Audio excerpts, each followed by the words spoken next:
welcome everybody to this hybrid meeting of the South East Wales Corporate Joint Committee.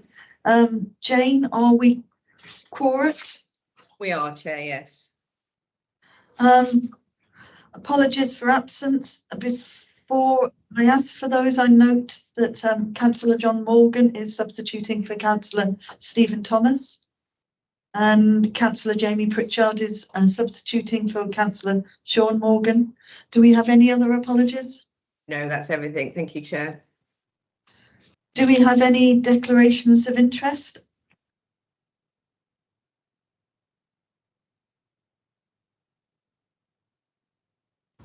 Councillor James Pritchard has his hand up, Chair.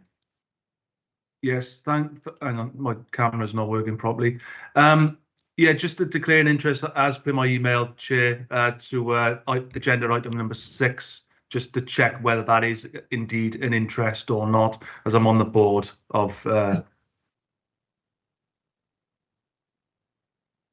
It is an interest, Councillor. It's a personal interest, and I'll note it for you. Thank you. Okay, thanks. John, Councillor Spanswick. Yeah, thank you, Chair. Not an interest declared, just a question on the note, page 2, regards declaring interest as meetings. Don't want to be pedantic, but it says, in addition to completing the declaration of interest form, members are also required. Shouldn't that be members and or officers? This is not just about members declaring interest, it should be about officers as well. I take your point, Councillor Spanswick. I think you're referring to the item on CCR Energy. No, just in general, to be honest, it's the page that gives advice about declaring interest. It's after the first, it's page 2 basically, about declaring interest and the members' code of conduct, which I understand is members only. But then the note below, basically it's only referring to members declaring interest, and there should be members and or officers perhaps. That's the way to do it, this authority. That seems reasonable and right. We can amend that in future agenda packs. Thank you very much. Thank you. That brings us to the minutes of the last meeting, which are on page 5 of the agenda pack. Can we agree these? Yeah, happy to move those. Great. Can we just have a show of hands on that one?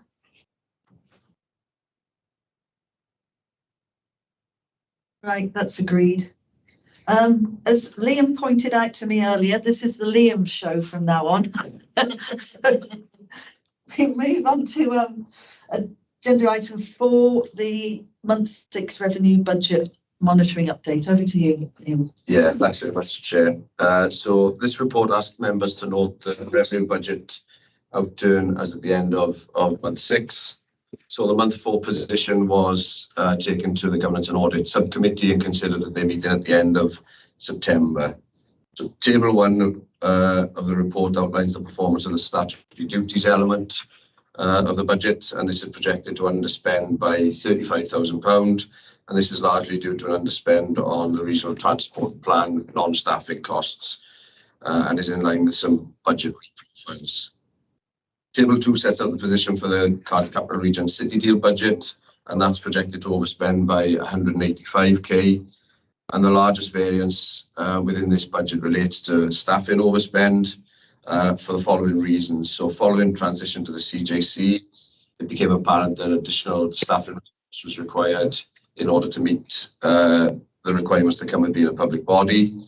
And whilst we consider longer term solutions for this, we've had to use agency and locum arrangements which come at a premium, and this has added pressure to the staffing budget. And linked to that as well, we also had built in a 10% corporate vacancy factor within the budget, but this, due to the resource challenges mentioned above, we haven't been able to achieve that at the same level as had previously planned. So the additional resource, particularly in the finance and legal teams, presents us with a challenge to utilise that resource to support capital projects, whereas previously we've outsourced some of that work, which comes again at a premium.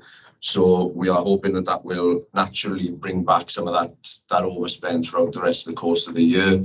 And there's a piece of work at the moment scoping out what that could look like. So we're not in a position to firm that into the budget figures yet, but we are hopeful that will naturally reduce some of the variances that we are seeing.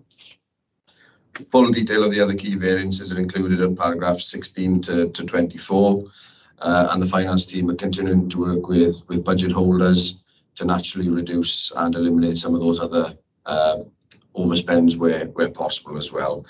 So throughout the remainder of the year, we'll report regularly to Governance and Audit Committee and yourselves, hopefully to make progress and, as I said, naturally reduce that variance down. I'm happy to take any comments or questions, Chair. Any comments? I'd remind everyone online that this particular item is for noting only, and there are two recommendations. To note the revenue budget position and the projected outturn as of 30th of September, and to note the regular budget updates will be provided to the committee throughout the year, which, as Liam told us. If we have no one who wants to discuss, shall we move on to item 5? Over again to the Treasury Management Quarter 1 and Quarter 2, Liam. Yeah, thank you, Chair. So this report sets out the performance against the CJC's Treasury Management strategy in the first 2 quarters of the year. And it's the first time that we brought a report of this nature to the CJC. So the reports are initially considered by the Governance and Audit Committee, and Quarter 1 report was taken to their meeting at the end of September. Given that they are now not due to meet again until January, we felt it was appropriate to bring Quarter 1 and 2 as a combined report to the CJC, so they are receiving information in a timely manner. So the report complies both with the 2021 Treasury Management Code and the SIPFA Prudential Code. One thing to note is that much of the Prudential Code focuses in on the risks associated with borrowing, both short-term and long-term. For the CJC, much of the Prudential Code has sort of limited application due to the lack of borrowing that we have at the moment. So the full Quarter 1 and 2 performance report is included as an appendix, as well as the Prudential indicators. The key performance indicator for us as the CJC is our interest yield over the course of the year. So we have a very low risk appetite when it comes to interest yield, and we lend all of our surplus funds to the UK Government's Debt Management Office. And these transactions are administered via an SLA with RCT. So this has resulted in total interest yield in the first half of the year of just over £1.5 million. And then something for me to flag to the committee is that within the first half of the year, there were 2 instances of non-compliance, and this relates to a counterparty limit breach, where we had to hold some surplus funds within our own current account for a very short period of time to make a payment later that week. So it was an operational breach, but it is one that I felt that needed to be reported to you nonetheless. The current SLA that we've got with RCT only provides for weekly lending with the DMO, meaning that a breach of this nature couldn't be avoided. That being said, we have since worked with RCT to allow for some flexibility in our processes to mitigate the risk of this happening again. So firstly, that's welcomed and appreciated, because it does add an administrative burden to RCT over and above what was agreed within the SLA. But we are also looking at additional ways that we can further increase the flexibility of our cash flow management, which would totally mitigate against the risk of this happening in the future then. All other principles in the Treasury Management Code and the Treasury Management Strategy were fully complied with. And again, happy to take any comments and questions, Chair. Do we have any comments or questions, colleagues? Thank you. I remind you once again, this is for noting. We have 3 recommendations to note the report itself and the prudential indicators, which were in Appendix 2 of the pack. To note the issue of non-compliance, which Liam has outlined to us. And thirdly, to note that will continue to have regular updates to be provided throughout the year, and that will be next year now. Okay, let's move on to item 6, admission of CCR Energy staff into local government pension scheme. And once again, over to Liam. Thanks, Chair. So this report seeks approval from the CJC to enter into an admissions agreement with Rhondda Cynon Pension Fund, which will allow CCR employees to join the local government pension scheme from the 1st of December 2024. This follows a decision by the CCR Energy Board on the 4th of September to allow their staff access to the scheme, subject to approval by the CJC. And the chair of CCR Energy, Councillor Bronwyn Brooks, joins us on the call this morning. Ordinarily, wholly owned subsidiaries of local authorities would be allowed direct and automatic access to the local government pension scheme, but due to an admission in the sorry, there's a hand, Chair, from Councillor Liz Burnett. Councillor, I was just saying that I've just called Bronwyn back in, but she doesn't seem. Oh, yes, she is back in. That's right. Yeah. I didn't want her to miss it. oh, thanks very much, Liz. Thank you. Jamie, Councillor Pritchard, you've got your hand up. Yeah, sorry, Chair. When I was declaring my interest earlier, I lost connection as well. So I'm just checking to see whether, obviously, it's a personal interest, whether I'm able to take part or not in this at all. Sorry, my connection just completely lost when Jane was explaining. Okay, Jamie, I believe you can, as it's a personal interest, but I'll check with Jane. And thank you, Chair, and thank you, Councillor Pritchard. Yes, your interest has been noted, but you can take part in the discussion and vote. Thanks a lot. Thank you. Yeah, thank you, Chair. So just to recap then, that this follows a decision of the CCR Energy Board on the 4th of September, and the Chair of CCR Energy, Councillor Bronwyn Brooks, has rejoined the call. So ordinarily, wholly owned subsidiaries, they would be allowed direct and automatic access to LGPS, but due to an omission when drafting the legislation to establish CJCs, this isn't possible for CCR Energy. So the only way that they could enter into LGPS would be through an admissions agreement between us, themselves, and RCT Pension Fund. So in order to do this, the CJC would need to act as a guarantor, effectively underwriting the pensions liability should CCR Energy default on that position. The admissions agreement would be an open agreement, so this would mean the future CCR Energy employees would be able to gain access to the LGPS scheme, and this would guard against a two-tier workforce being created. So all associated costs linked to this decision are to be borne by CCR Energy.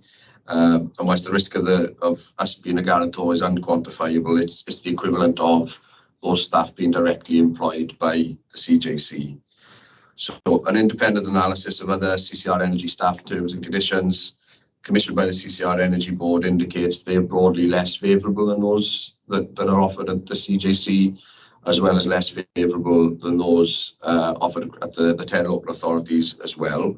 So full alignment of CCR Energy terms and conditions with those of the CJC is not deemed to be the right course of action to take, mainly due to the nature of the organisation, but also their non-contracting status as well.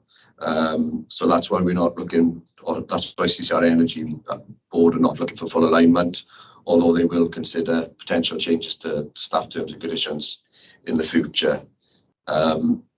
So again, to recap, this is asking for approval to enter into an admissions agreement with Rhondda Cynon Pension Fund that will allow those CCR Energy employees to join the LGPS from the 1st of December. Happy to take any comments or questions, Chair. Councillor Brooks, do you want to add anything before I open it up to the floor? I think all I can add is because this is something we've been talking about the CCR Energy for quite some time. And I know those members who sit on that board have had those discussions as well as previous members. And it's about trying to sort of protect or sort of enhance what we can actually offer to our employees. We've got it's only a small team. It's about 10 employees at the present time. So it's about trying to basically that so that we can attract the best people that we can then to the jobs. And I think this would really be able to enhance those job applications when they come in, to be able to offer the benefits of that scheme to our employees. And I said it's only because that anomaly that this situation has come about. So really it's just that we are asking now is this obviously CCR or CJC to actually support us in this.